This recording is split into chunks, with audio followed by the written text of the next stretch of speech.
Nga Team Kalinga. This is Ate Dol Dumundun updating in Central McDonald's.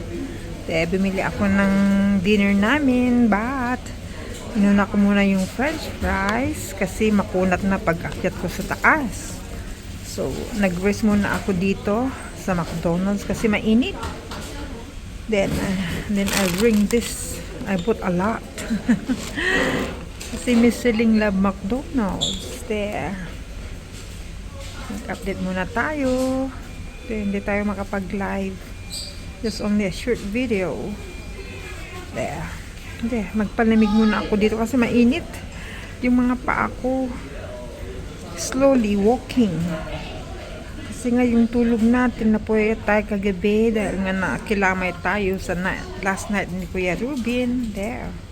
Nag-take ako ng mga pictures.